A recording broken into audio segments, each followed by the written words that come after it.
Chess బోర్డుపై పావుల కదలికలపై ఒక system ఉంటుంది.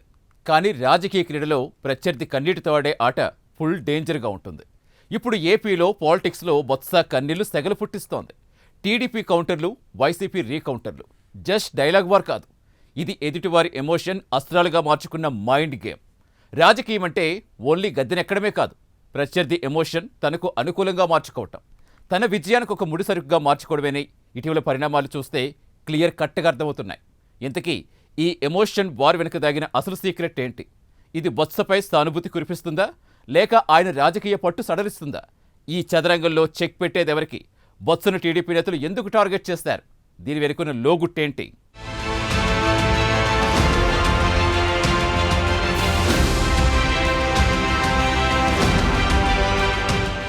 ఉత్తరాంధ్ర రాజకీయ యవనికపై బొత్స సత్యనారాయణది ఒక ప్రత్యేకమైన ముద్ర. విజయనగరం మట్టిలో పుట్టి విశాఖ తీరం వరకు తన రాజకీయ ప్రభావాన్ని విస్తరించిన ఆయన గత 4-5 దశాబ్దాలుగా ఆ ప్రాంతానికి అప్రకటిత పెద్ద దిక్కుగా ఉంటూ వస్తున్నారు. ఉమ్మడి రాష్ట్రంలో ఉన్న, విభజిత ఆంధ్రప్రదేశ్లో ఉన్న పార్టీ ఏదైనా ఉత్తరాంధ్రలో బొత్స వేసే అడుగులు రాజకీయ గమనాన్ని శాసిస్తాయి. వైసీపీ అధికారంలో ఉన్నా లేకపోయినా ఉత్తరాంధ్రలో ఆ పార్టీకి వెన్నెముకగా నిలుస్తున్న ఆయన పట్టును సడలించడమే ఇప్పుడు కూటమి ప్రభుత్వం ముందున్న ప్రధాన లక్ష్యంగా ఉన్నట్టు కనిపిస్తోంది.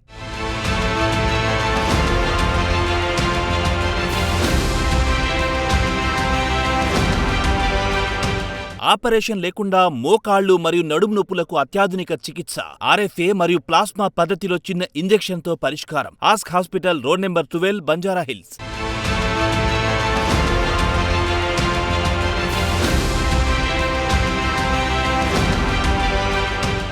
అయితే గత ఎన్నికల్లో వైసీపీ పార్టీ ఓటమి పాలైంది. చిరుపల్లి నుంచి పోటీ చేసిన బొత్స సత్యనారాయణ సైతం ఓటమిని చవిచూశారు. ఆ తర్వాత వైసీపీ అధినేత జగన్ ఆయన్ను ఎమ్మెల్సీని చేశారు. ప్రస్తుతం ఆయన శాసనమండలి నేతగా తనదైన శైలిలో ముందుకు సాగుతున్నారు.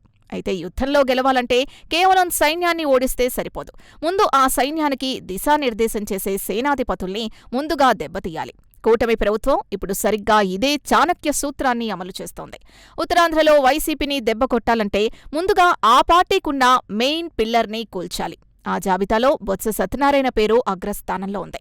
అందుకే ఆయనపై మంత్రి అచ్చెన్నాయుడుతో పాటు ఆ పార్టీ నేతలు విమర్శలు చేశారని అంటున్నారు.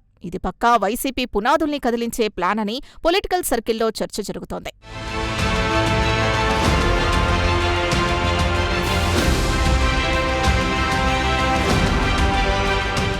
ఇదంతా ఒకెత్తైతే విజయనగరం టీడీపీ కార్యాలయంలో ఏర్పాటు చేసిన ఫ్లెక్సీలు, అటుపై టీడీపీ నేతలు చేసిన విమర్శలు చర్చకు తావిచ్చాయి.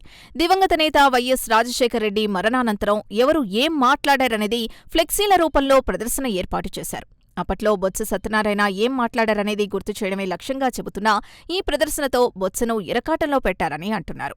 అంతేకాకుండా ఆ పార్టీ అధినేత జగన్మోహన్ రెడ్డిని డిఫెన్స్లో పెట్టాలనేది మరో వ్యూహమని రాజకీయ పండితులు అభిప్రాయపడుతున్నారు. అయితే ఈ ప్రదర్శన కేవలం బొత్స వరకే పరిమితం కాలేదు. ఉత్తరాంధ్రలో మరో సీనియర్ పొలిటీషియన్, శ్రీకాకుళం జిల్లాకు చెందిన ధర్మాన ప్రసాదరావును టచ్ చేసింది. గతంలో ఆయన చేసిన వ్యాఖ్యల వీడియోల్ని ప్రదర్శించారు. ఇదంతా ఉత్తరాంధ్రకు చెందిన వైసీపీ సీనియర్ నేతలు గతంలో ఏం మాట్లాడారనేది ప్రజల్లోకి తెచ్చే ప్రయత్నం చేశారని అంటున్నారు.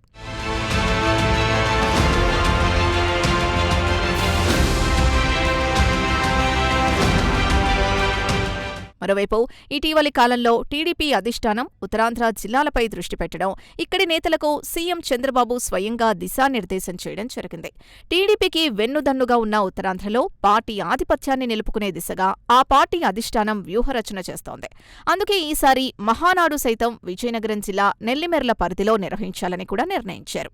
ఈ నేపథ్యంలో ఉత్తరాంధ్రకు చెందిన వైసీపీ నేతలు గతంలో జగన్మోహన్ రెడ్డిపై చేసిన వ్యాఖ్యల్ని తెరపైకి తెచ్చి ఇరకాటంలో పెట్టడంతో పాటు విజయనగరం, శ్రీకాకుళం, విశాఖ జిల్లాలలో పార్టీ ఆధిపత్యం కొనసాగిస్తూ ఉత్తరాంధ్రలో పూర్తి పట్టు సాధించాలన్నది పార్టీ యోచనగా కనిపిస్తోంది. అందులో భాగంగానే బొత్స వంటి నేతల్ని టార్గెట్ చేసి జగన్మోహన్ రెడ్డి డిఫెన్స్లోకి నెట్టడమే టీడీపీ వ్యూహంగా తెలుస్తోంది.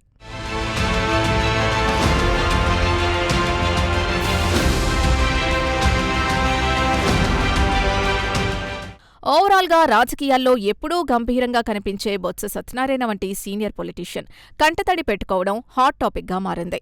దశాబ్దాల పాటు తన గురువుగా, మార్గదర్శిగా భావించిన వైఎస్సార్ మరణంపై తననే నిందితుడిగా నిలబెట్టే ప్రయత్నం జరగడం బొత్సను గాయపరిచింది.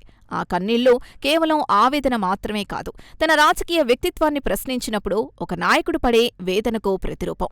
ఈ సెంటిమెంట్ అస్త్రం ద్వారా వైసీపీ శ్రేణుల్లోనూ ప్రజల్లోనూ సానుభూతిని కూడగట్టాలనేది బొత్స ప్రయత్నంగా కనిపిస్తోంది అనే చర్చ కూడా వినిపిస్తోంది. చూడాలి మరి టీడీపీ గురిపెట్టిన ఈ లక్ష్యం వైసీపీలో ఏ విధమైన పరిణామాలు కలిగిస్తుందో.